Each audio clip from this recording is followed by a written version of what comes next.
It's 3, 2, 1. And we've got action. First move, what's it going to be? It's the King's Pawn opening. And the Sicilian. C3 Sicilian for the kill. Let's go, David. We hype over here. We both play this. Wow, one of my favorite openings from childhood. Magnus, though, he has developed a soft spot for the C3 Sicilian in recent years. He used it actually to totally neutralize Pragnananda in the World Cup final last year in 2023. He often plays this when he's happy with the draw. He wants to push, but he wants to have one hand on the break, just in case. Yeah, and I think it was Jordan Van Foreest who was in Magnus's team for the World Championship match, who also discussed a lot of the Sicilian Alapin ideas with him. So Magnus employing all of that right now. Now, this is traditional theory here, right? We're in a standard position where black really wants to put pressure on the d4 pawn. I've played against the Alapin. I love how both of you love it from the white side. I really enjoy playing against it because I get the isolated queen's pawn. I'm coming for it, and I just feel that black can play for a slight push there.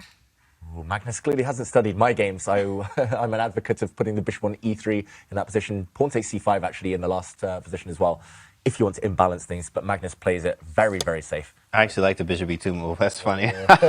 I like bishop e2, bishop e2 castles, bishop e3, knight bd2 setup. That's what my favorite. And then rook e1 and knight takes d4. Let's see what he goes for. I need Maxime to take on d4 and get that IQP. Ooh. And now he needs to decide, does he swipe the queen to the right side of the board, but then you're lining it up against the bishop at some moments. You usually fall back with the queen to a more defensive square. Yeah, you have a choice here. A few safe squares to retreat to. And Magnus most likely will capture a pawn on c5, and we'll see the queens come off quite early.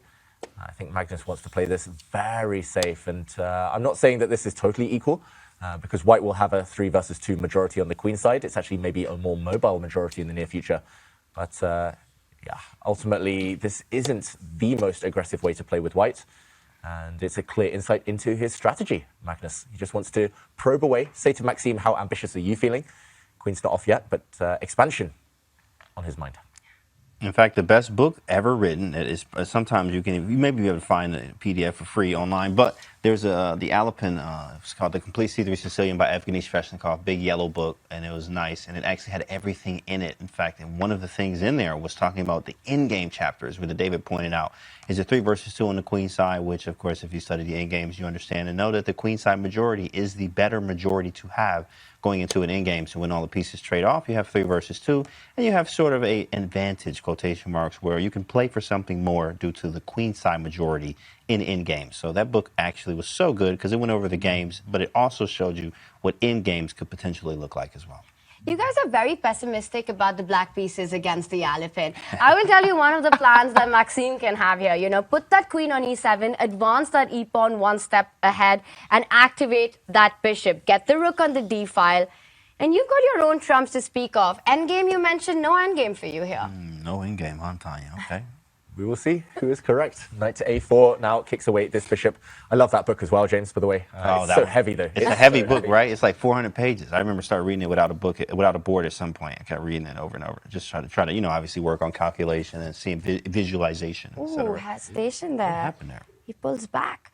He put that bishop on a7. To me, that was the natural square to retreat. But something concerns Maxime. He goes with the same decision. And maybe it's because white can at some point choose to box in that bishop by pushing a pawn to c5, keeping this bishop kind of locked up on the edge of the board. But pushing this pawn forward does give black access to a nice outpost in the center. So you have to give some to take some. Take. I just saw that logo behind Magnus's head. It's in my brain now. But yeah, I'm expecting actually Magnus to maybe develop this bishop first of all. Some nice juicy squares in the black camp, and I'm scared of your e5 move, Tanya. I think if black breaks this bishop out, then suddenly things could turn. Yeah, I don't like that move, bishop to f4, because I really want to put my queen on e7 and it's on the board. Yeah. No more queen e7, bishop d6 would be a nice cure. He heard your plan. Maybe he's not listening to music, he's listening to you, Tanya, guessing the move here. But I'm not sure what black should even play now. He develops his bishop. And yeah, Maxime's been playing Sicilians his whole life, his whole career. Actually, I played a match against him when we were like 9 years old, and 8-game match. He won, of course. 5.5, I think, 2.5. But yeah, there were lots of C3 Sicilians there, and actually he always did pretty well against them, even in the endgames stages. So Okay, bishop to d7. I'm still finding, I mean, I'm going to say it, black's position's pretty healthy, right? No big weaknesses, no big pawn weaknesses. There are plans to improve your position. You're stopped queen e7, but Maxime can next line up the rook against the e-pawn and start pushing it up the board. With white's knight on a4, you really want to be able to play e5 because there's no knight d5 jump. Yeah, while a knight is sidelined, often it is actually a good idea to start pushing in the center. So if he can, he will. Grab. Did someone say something about an endgame? There is an idea of like bishop d6. You can try to play active as you can. I remember for me, I love this playing the c3 Sicilian because I can try to play super active. So bishop d6 after rook e8, you can go with b4, believe it or not, which is actually trying to gain space on the queen side, or knight to c5. But I think bishop c8 is a kind of a nifty move that can be played here. But b4, and you see, you're going to have to play accurately here. Of course, it's something that, obviously MVL can do. But it is, for white, is you can start feeling like, okay, I could create something here. Start pushing these pawns, B and C, and then we start figuring out what do we do next. But also we could follow up with maybe, before this, maybe even knight to C5 or knight E5 trying to stop, like push as well. But bishop D6 is a nice... Great call. Plays knight C3, though, backs it up. Doesn't like it over there on the I thought we saw bishop d6 on the board. I thought we would as well. The most natural move, right? But I guess he knows this is up his sleeve. He can play it on the next turn if necessary. First, his knight has eyes on, firstly, this black bishop. Bishop pair would be like gold dust in this type of position, such an open center, but like also outpost for the knight, maybe on d6. Oh, nice move there. I like that. Just neutralizing the dark squared bishop, because like you were pointing out, that knight from c3 can be heading to d6 as well.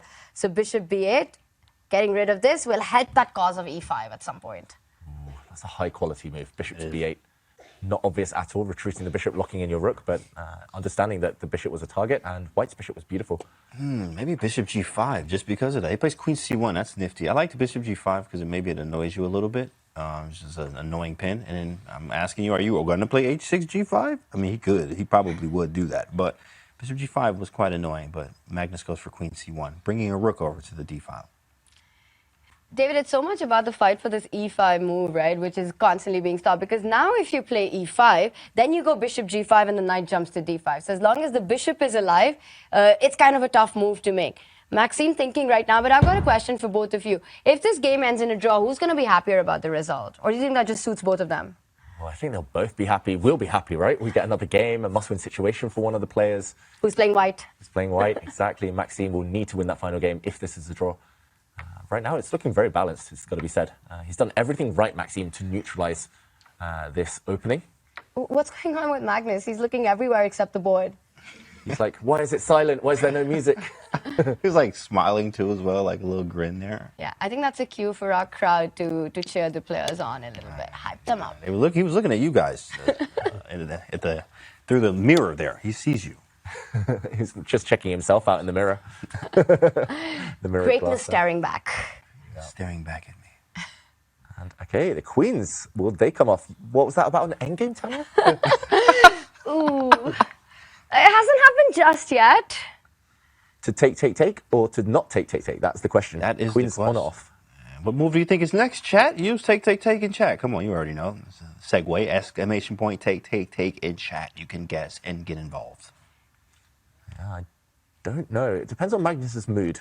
I think taking the queens is totally fine, but it's a very balanced type of endgame, especially with dark squared bishops off. It's unclear how white's going to advance on the queen side. I like queen h4. Oh, it looks like he adjusted or Shadubing. Yeah. We even heard that, right? Yeah, we could hear that. Okay, shake of the head. I think he was like, oh, missed that move. Queen to b8, very clever. Again, such a high quality game here. This looks like classical chess, where you're just kind of applying some pressure. The opponent has all the answers and neutralizes you. But things will speed up soon. I want to say that this is a different kind of endgame if it happens from the one that you guys were discussing, because that plan of advancing those 3 versus 2 is not so easy. Exactly because of the point you made that the dark square bishops are off the board. So getting that B pawn moving for white will not be the easiest thing to achieve. Meanwhile, for black, you put your rook on b8, you put your rook on d8, the e pawn moves forward, your bishop gets active. I think for Maxime, it will not be too tough to hold that endgame. Yeah, at least to hold. It's still a 3-result endgame, right? I think he's moving away. That hand movement, yeah, he comes back. Okay, ambitious from Magnus. I think match situation, he was tempted to take the queens off, but objectively, it's stronger to keep the queens on. And Maxime totally clamps down on the white queen side now. Very committal move, though. That black A pawn is on a light square. Long term, that's a big, big target. So actually, endgames now might not be what Maxime wants. He's aiming to totally just lock up the queen side, though, and play on the other side, other flank later, where he has the pawn majority. But I like this idea, right? Like you said, don't go into an endgame, but there's still a lot of pieces on the board. He's vacated a really nice square for his own bishop to fall on. Bishop c6, put that bishop on the diagonal. That knight from e7 can jump to f5 with a tempo, hitting that queen, dislodging it. And then you can start challenging the rooks on the d line. I also really like Maxime's time management here. He's up on the clock. Definitely up on the clock here. I like, I'm always biased because, of course, we love C3 Sicilian here. But who's we? Well, me and David. In fact, me and David, not you, Tanya. In fact, never. We weren't talking about you at all, Tanya. But we do like, there's ideas of attacks at any moment. So bishop d3 can happen, which he plays. And then the idea here is obviously taking on f5 in some cases. But you can actually back the bishop up to b1. At some point, even rook lift the rook to d4 and over to h4. I've done this many times. It's how I know. Like, I just like, oh, out of nowhere, the C3 Sicilian becomes a very aggressive opening. But bishop b1, knight e5, rook d4 over to the king side, and you're mating. I mean, the queen's on b8. But it's just big possibilities that you give yourself by actually rook lifting. If you even rook lift, do you even rook lift? But the bishop is ideally placed now. You back it up to b1 so you can rook lift and bring it over to the king side.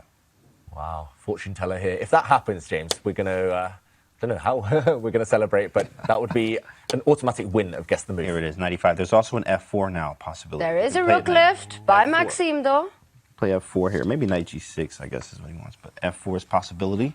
Yeah, this could get spicy in a few moves. MVL is obviously an attacker. He can obviously defend this type of stuff, but you can just smell the attack in like a few moves here. You're like putting the spices together. You're like cooking. You're mixing in the bowl right now, and then you put it in the oven. This is making me hungry. Okay, rook comes to e1. Does he have the right ingredients for an attack, or can black fend things off now? And okay, Maxime, look at this hand gesture. It looks like he's counting with his left hand there. He was like one, Takes two pieces. No, three. Okay, no. Carry to one. He's a maestro. He's just orchestrating. Conducting his pieces to good squares. I don't like the black rook that's actually just rook lifted because it's really clumsy, and we've seen so many times in the match so far today. Loose pieces do drop off.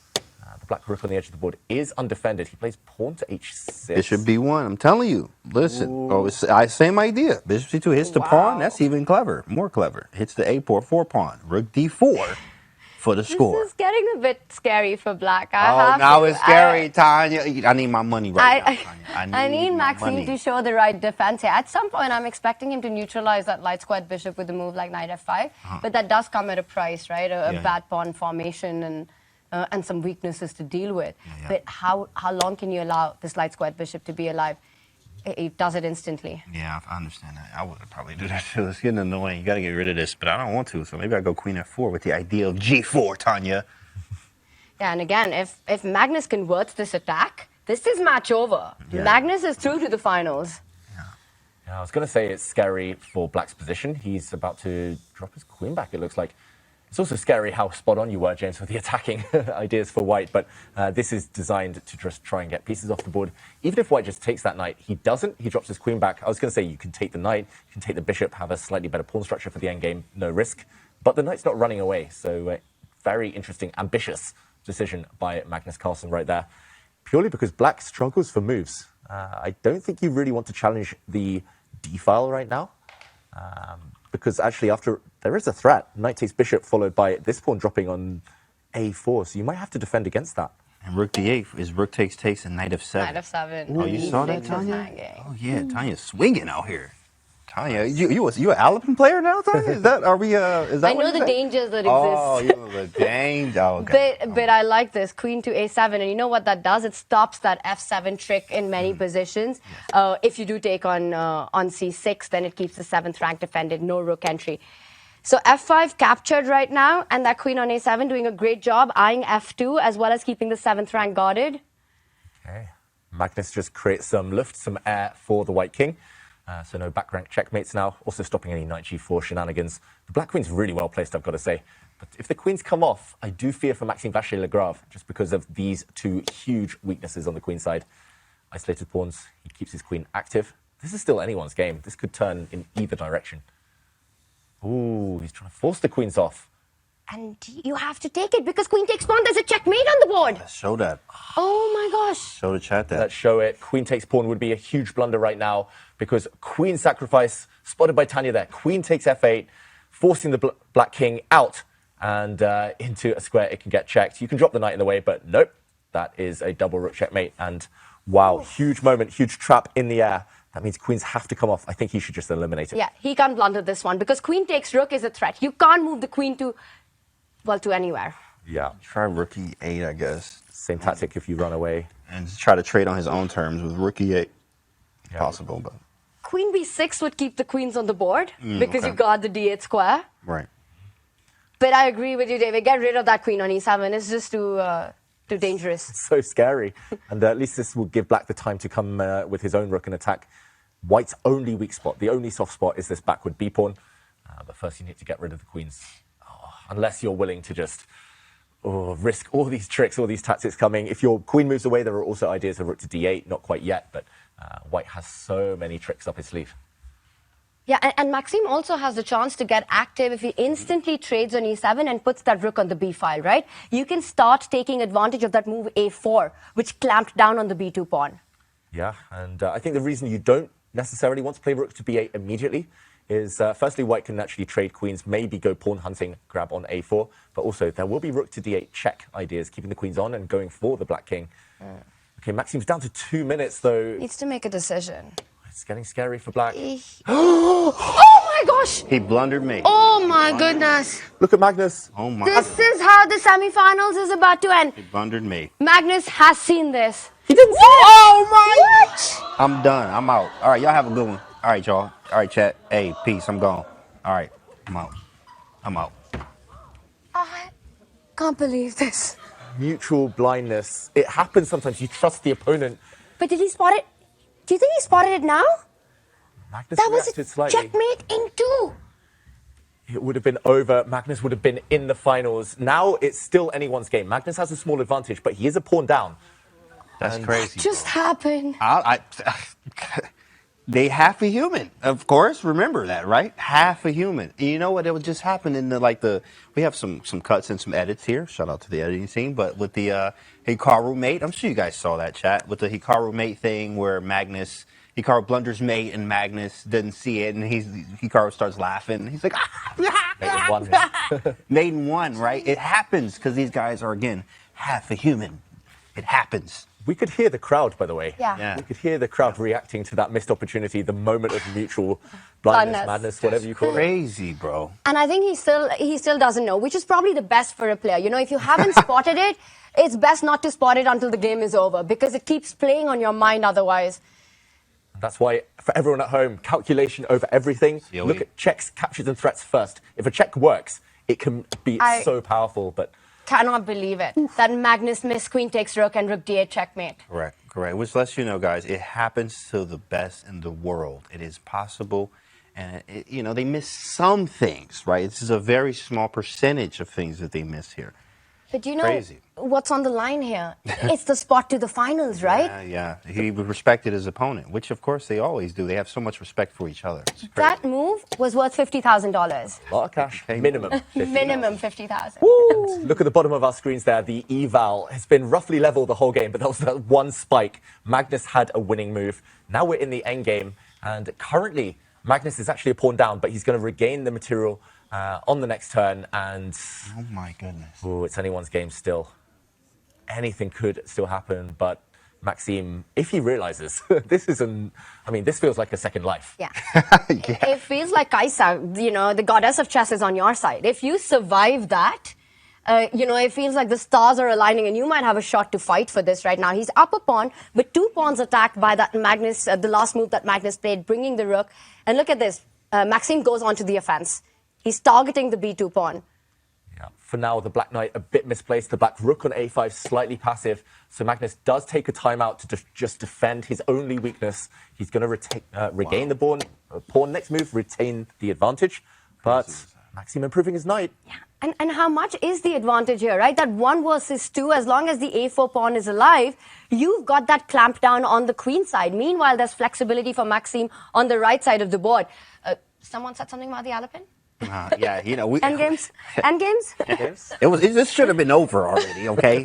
But to be fair here, Alapin dub, 1-0. But yeah, that was crazy. I'm still like rattled from that. That's Unbelievable. insane. Because we saw, oh yeah, it's made, it's easier said than done, obviously. But man, the nerves are extremely high, especially for Magnus Carlsen. You can just see the nerves from both of them. He blundered the mate, and then the mate was missed. What are the chances that he realizes it? What do you think? Probably after the game, and of course when you see when someone tells him, you missed mate, you're like, oh, and then they're like, oh, and then all these like light bulbs and like. But does he know it now? Does he know it now what he missed? No. No, he doesn't. Yeah, definitely not. I think Magnus, he's so honest, he's so expressive. We would know if he had realized that he had a winning move. But ultimately, he's focused on this moment. I don't know who's going to tell him, who's going to reveal. I don't want to be the one. But in the meantime, Maxim's just given up a pawn. And he's just missed this move, a block. And this is a tempo-gaining block. Why did Maxim give up that pawn? It's so strange. Yeah, because you trade on b4, white's pawn recaptures, and the rook on the side of the board is hit. And you don't have time to repick that pawn, the central e4 pawn. And that's it. He's up a pawn. What's that about endgames? Now 2 pawns up for grabs. It's 2 So versus glad I'm 0. not on the screen right now. And yeah, a4 pawn falls as well. But Maxim, is he trying to create some tricks with that e-pawn? That knight needs to get to g3. Knight h5 ideas. He's also going to slide his rook. I'm not sure where, but he's going to slide his rook on the next go. Finally justifying why that rook has been standing on an awkward square for so long. And, oh, he just defends his pawn. So he is very much banking on his knight coming in. Magnus tries to shut the door on that knight. Oh, still hanging in the balance. If Magnus takes his eye off the ball, this could turn. But for now, 2 pawns versus 0 on the queen side. If they start running, he's a favorite. He should still win this game. Yeah, and that mate miss will not matter if Magnus gets the point, right? But if something goes wrong, that's going to haunt him for the next round for sure. Yeah. And the king comes into play. Maxim, he's trying to get all his pieces active. It's a race now. How does he improve this position? How does he give a check to that white king? He's going to try and come in with his own king. Magnus doesn't see any threats, pushes pawns. Maxim's under 10 seconds on the clock. Oof. This is dangerous for him. The black king coming in, though. You have to take that pawn back. The king moves back. And the knight, it just doesn't have a good jumping square towards the white king. That is the problem. Rook f2, stopped. Ooh, the knight trade about to happen. Rook endgames are going to win for white. 3 seconds. Oh, he's going to move. Just about made it there, Maxim. His pawn drops, though. Oh, that's bad news. Because that was the soul of black's position, right? Correct. Now the white king gets out of the pin. Easy pass pawns here. White has 2 potential future queens on the queen side. The A and B pawns. Knight's gone now. All about the rooks. 2 extra pawns here on that left side of the board. Magnus up on the clock has got those extra seconds to navigate this. He knows how close he is. He's getting a bit nervous, Magnus, because it's still not job over yet. He knows it's inside that finishing line. He's moving his king on over, but be careful not to get checkmated, that white king. The white king will hide in front of its pawns, given the opportunity. For Maxim, it essentially keeps the 2 rooks alive for counterplay. 1 rook's traded off, and the pawns will start pushing up the board. It's a check. The king will start dancing, start running forward now. Yeah. Just do a zigzag onto that b5 square if the checks follow. Attacks the rook, attacks the f6 pawn in return. Resignation. Whoa! Magnus Carlsen takes the win.